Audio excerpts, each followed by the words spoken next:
Hello there folks, and welcome back to another speed paint video. This week is pretty exciting because I'm going to be launching my Kickstarter project, Westie Stickers and Pins. In fact, by the time you're watching this, it's probably already live, so go ahead and check it out. I just wanted to share, in celebration of this project, my process for making some of the stretch goal illustrations, specifically the sticker sheets. So without further ado, let's get into the speed paint.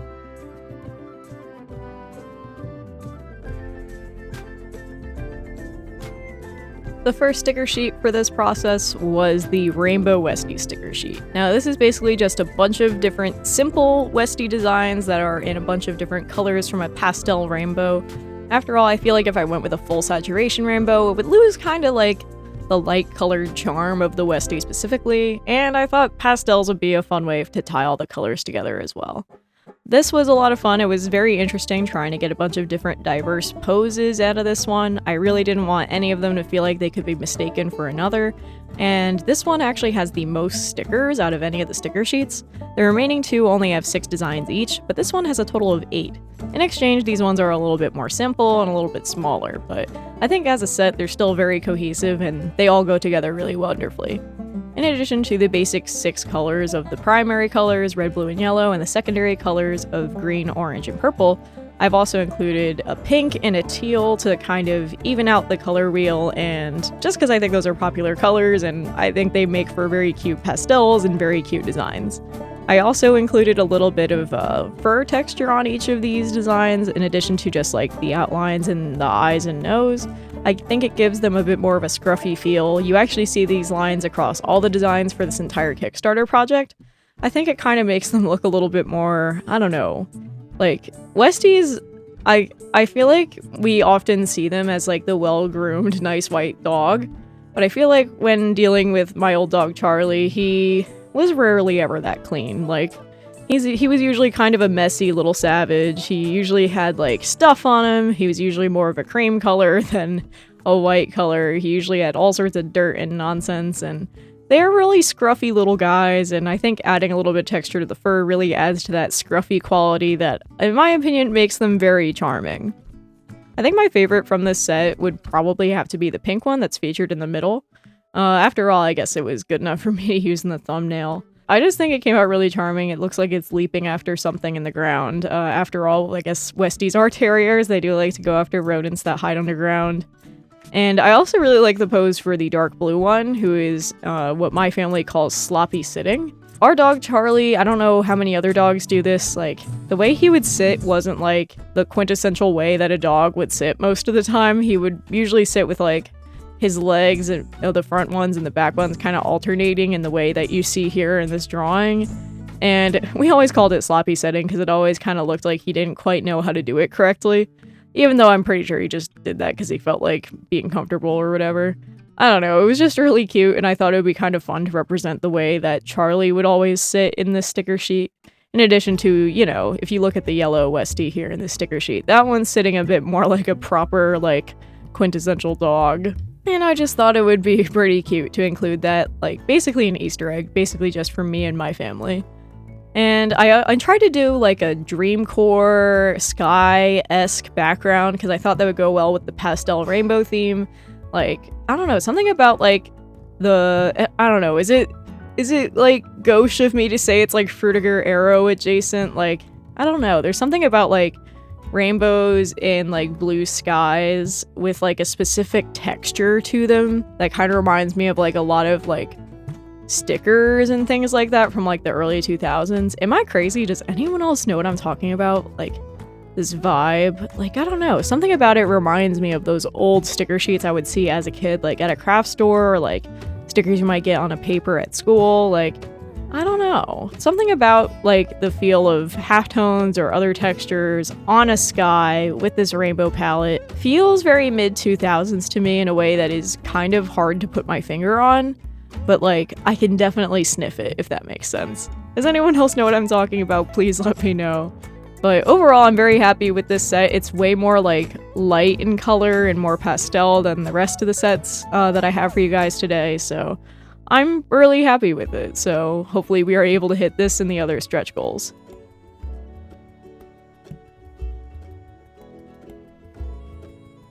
This next sticker sheet was a bit more involved. This one is a sticker sheet based on holidays, so all the Westies in this sticker sheet are inspired by, different holidays from around the year.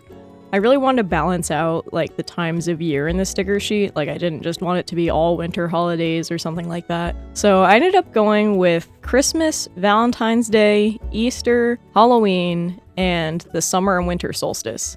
There wasn't really a good summer holiday that I could think of. Like, the only one I could think of is 4th of July or Independence Day here in America, but, I didn't want this to be, like, too US-centric. I felt like I was already kind of narrowing down an audience on this one by making a Santa Claus-esque Westie design here and an Easter one in the same sheet, so I wanted to do something a little bit more open, and I also wanted to better represent the idea of the season of summer. So I thought making a winter and summer solstice matching dogs on this one would be pretty cute.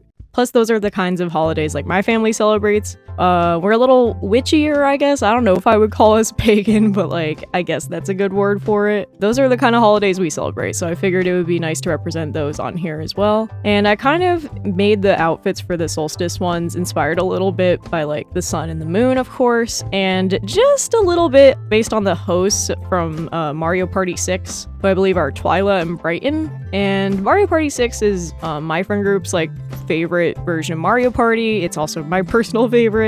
It's just a lot of fun, so I guess this was a nice excuse to pull in some aesthetics from character designs that I like into something basically wholly unrelated to them. This one was so involved. There was a lot of individual line art. All these guys are wearing different costumes and having different props, and I had to color in everything, and oh boy, this one was the most involved thing I had to draw for maybe this entire speed paint. It was just, oh boy. It was a pain in the butt, but it was very fun. I'm very happy with the results, but there was just a lot of lines to color, a lot of props to color in, a lot of ways to consider making these all very different and yet looking really nice as a set, and just a lot of different poses too. Honestly, I think one of my favorites in this set might be the Halloween Westie, who I made wearing a jack-o'-lantern-esque hat and a spooky cape.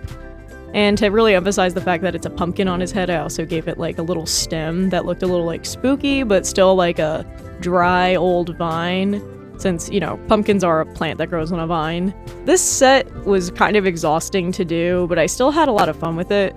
I just think these guys are such fun little dogs. I like I said, I love drawing Westies. They really have quite a bit of attitude, and trying to incorporate their so-called Westitude into the different poses and the different designs is always such a fun little delight, even if it is a very long, tedious challenge of having to draw so many different designs on a single sheet. It was really kind of interesting trying to balance out all the colors, especially with the Santa one. I had a lot of white and the fact that Westies have white fur, and I wanted those colors to be very different from each other.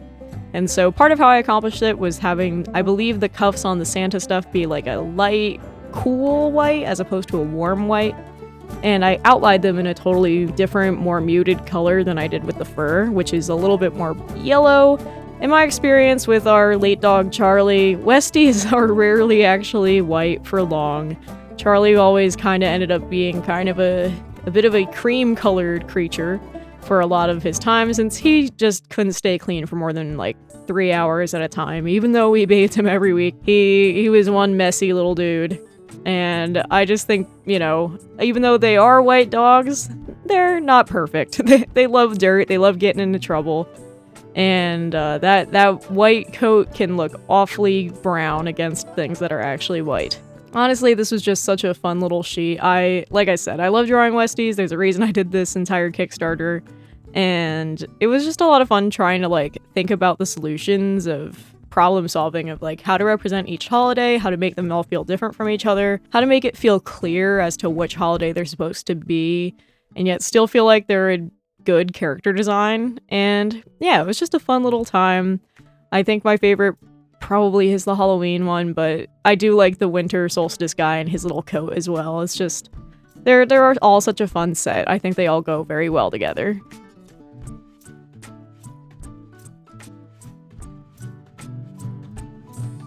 Last up, we have a sticker sheet theme that I'm sure surprises no one who's been following my channel and my art for a very long time. It's cryptids.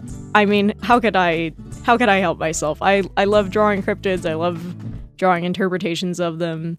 And I thought drawing cryptids as Westies / vice versa would be quite a fun challenge and make for a fun sticker sheet that has a lot of diverse designs, but also designs that go together really well. So the cryptids that are featured here in this one are the Jersey Devil, Bigfoot, the Flatwoods Monster, the Mothman, of course, the Loch Ness Monster, and the Chupacabra. This one was honestly a lot of fun to do. I expected it to be more challenging than it was. But honestly, something about like the way the lines all came together, it felt like the designs were singing to me as I was drawing. Like they were just flowing right out of my hand, like I knew exactly how they needed to go. Maybe it's just that I'm very familiar with drawing cryptids and drawing Westies, and drawing the two of them together felt very second nature and autopilot-y to me. God dang, it was really quite a smooth process despite thinking this would be a little more complicated. I'm honestly very happy. Like I think my favorite of the set is either the Mothman or the Devil. I just think they're really cute.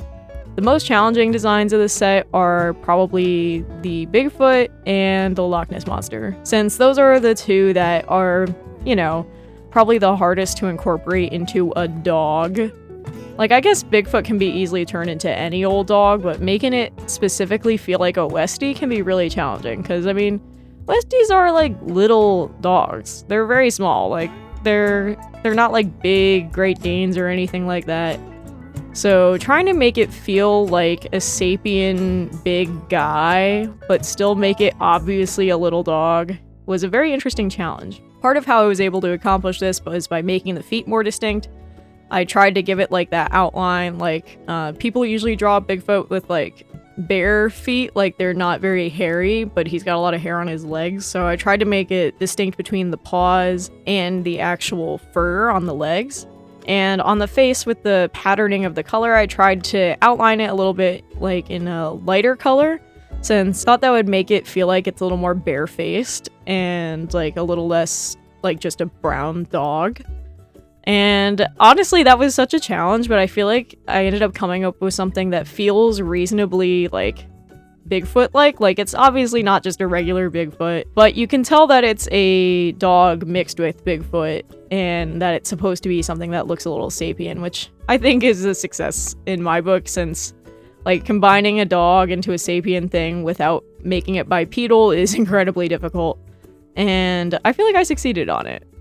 I'm really happy also with the Chupacabra design. I mean, that one was also in the thumbnail, so I guess you can tell that I'm pretty happy with it. The Chupacabra has a lot of different interpretations depending on like what witnesses you ask and like what folklore you follow. Like sometimes it's a classic green alien, but it's just very spiky. Sometimes it's like a dog, like basically just a dog that's hairless. Sometimes it's like green, sometimes it's got spikes, sometimes it's got big teeth. I don't know. There's just a lot of different things about the Chupacabra and what people think it might look like. So I tried to put several elements together in this one. I tried to give it its spikes, I tried to give it big teeth, and of course in the coloring I gave it a nice alien green color palette to really make it stand out from the other designs here in this batch. And then of course there's the Loch Ness Monster, which, like I said, one of the hardest ones in this batch. It's kind of hard to, you know, turn a dog into a plesiosaur. Like, it was a little challenging. I tried to make it look a little more like a sea monster by making it swim, because I thought like the classic way people draw sea monsters is like with part of the body coming in and out of the water and the head poking out. So I thought it would be kind of fun to do that approach, was just like a dog standing in shallow water. And when it came to the highlights and texture adding, I tried to make it look a little smooth and wet as opposed to like furry and fuzzy like the rest of the designs. And I think I succeeded. It definitely was like really weird. I almost didn't include the Loch Ness Monster on the sheet and went with something else just because I was nervous it wasn't going to read clearly as a dog or the cryptid. But I feel like I was able to hit both of those notes. Like, I feel like it looks like both a Westie-inspired design while also being a sea monster. And the fact that it looks like both, I would consider to be a win. And of course, I can't, like, not talk about the Mothman one. I gave it extra big eyes to look like a bug. It's the Mothman, you know me. I love the Mothman. I made it very classic, just a nice dark body, big red eyes, the classic depiction of the Mothman. We all know and love it. It's always nice to draw the Mothman. I usually don't really like drawing the Jersey Devil in many interpretations of it, just because, like, I've expressed this beef before, but I find the original, like, woodcut design of it to be kind of boring and kind of weird and hard to, like, articulate. Like, it feels like an animal that only can exist as a taxidermy, if that makes sense. So, like, putting the designs of, like, the wings and the horns and something that feels like it can move around can be really difficult. But using the Westie as a base, which, of course, Westies are a real animal that we know how they move around, that really gave me permission to, like, give it a better pose, make it easier to, like, move around without making it look so stiff.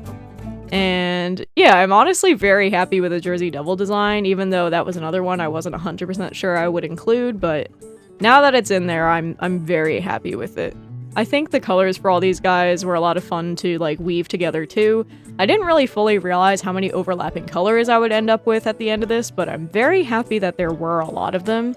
There's a lot of, like, the same couple of shades of red, using the same families of, like, green and yellow as well. And it gives this entire thing, like, a distinctly, I don't know, a Halloween, autumnal feel. It's hard for me to put a finger on, but there definitely is a vibe to this color palette that is very specific to how this color palette feels. And I'm pretty happy with this whole thing.